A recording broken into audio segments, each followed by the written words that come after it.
morning. Looking a little rough this morning, but I don't think the judges for the beauty pageant are coming here today. I wanted to talk about, as I was bringing my horses in this morning, I wanted to talk about turn out and bring in routines and how valuable they are to your horses. As far as like just helping them know what their job is. You know, we don't realize how important, maybe explaining to them what their part is in a procedure. So like bringing them in, you know, you want them to be at the gate for you. You want them to, you know, stand there and allow you to halter them. You want them to go through the gate politely. You want them to walk in with you politely and all those things that are important as part of your routine. But it's also important that they understand that that's part of their job, you know, that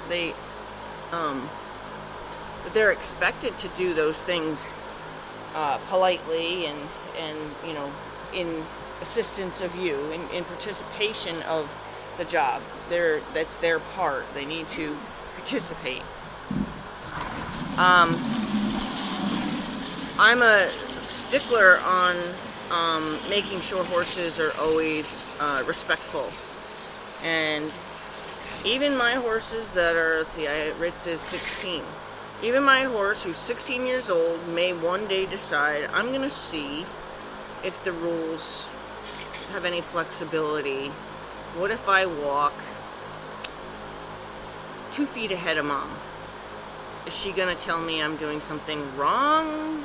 Or, you know, or is there some kind of flexibility in the rule I've known for 16 years?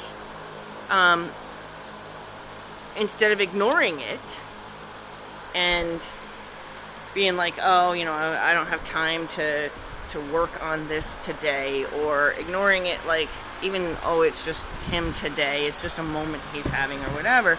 Instead of ignoring it, the first thing I do is remind him, do we need to break out the rule book here? Because you know the rule of this. And the reason I do that is so that the next 6 months I don't have to remind him of the rules. But if I let him get away with it, or I excuse it off somehow, some way, then tomorrow he's going to try to do the same thing. Let's see, 2 feet was okay. I didn't get in trouble for 2 feet. What about 3 feet? Oh, I didn't get in trouble for 3 feet. What about 4 feet? You know, when is your limit going to be if you start allowing kind of the testing of the rules? So I've always been a black and white person. I've always made sure that my horses always knew the rules in a black and white way. No gray. So if I allowed him to do the 2 feet ahead of me deal today, then I created gray today. I said, well, maybe it's not always a rule. Maybe there's a little sometimes here. No, it should never be sometimes, because your horses should always have very defined definitions of what their part is in a job.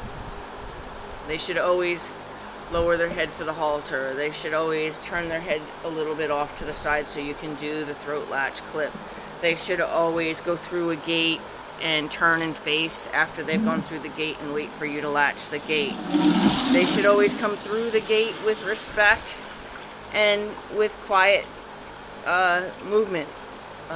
They should always walk with you at your side on the way back to the barn.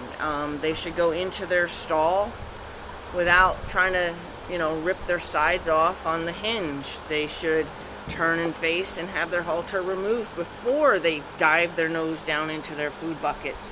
You know, they should always have an understanding of their rules. Now, that brings me to a topic that sometimes is a little sore for me, mainly because, excuse me, Tyson.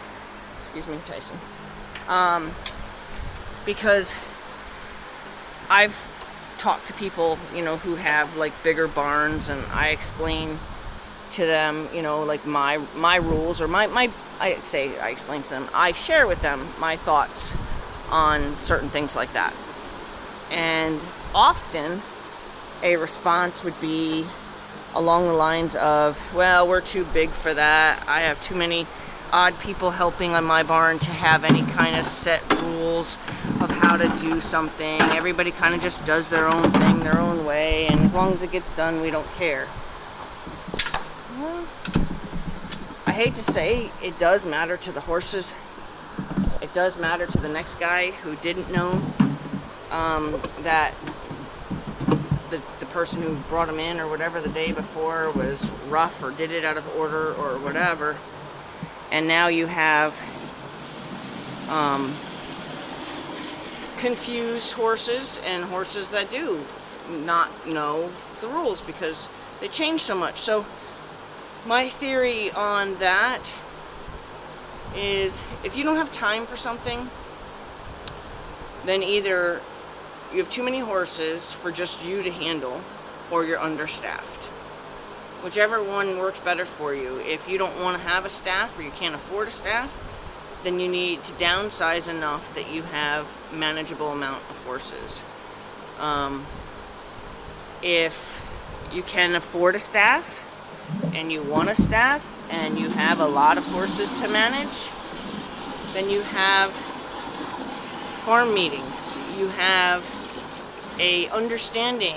You have, even if it's a matter of like going out and picking a certain field today, and we as a group are going to bring all those horses in one by one or in their pairs or however it's acceptable for you and your rules. And we're going to all do it together so that I know you've seen how I want it done. And anything other than how I want it done, knowing that you 100% were witness to and a part of this process, if you fail to do it the way I want it done, then you clearly don't want your job. And that's how I feel about that. Okay, I don't have this, oh, well, you know, my people, they just do their own thing, and you gotta, you know, accept what you can, blah, blah, blah. No. There's plenty of people out there that want a job. Well, maybe not in today's day and age, but there's plenty of people out there that want a job that are willing to do a good job. And if you settle for this kid because, you know, you knew her mom or whatever, but she does such a terrible job, or she's not good with the horses or whatever, then you're compromising the quality of care, in my opinion. And then it's become more of a business than about the horses anyway. I think maybe I'll do a different video on my belief on how to bring horses in and out. Well, maybe we'll just do it now too. So my turnout procedure is based on dominance or pecking order, or where a horse stands in order of high man to low man. So when I turn horses out, now you know what? I'm gonna go do that as a different video.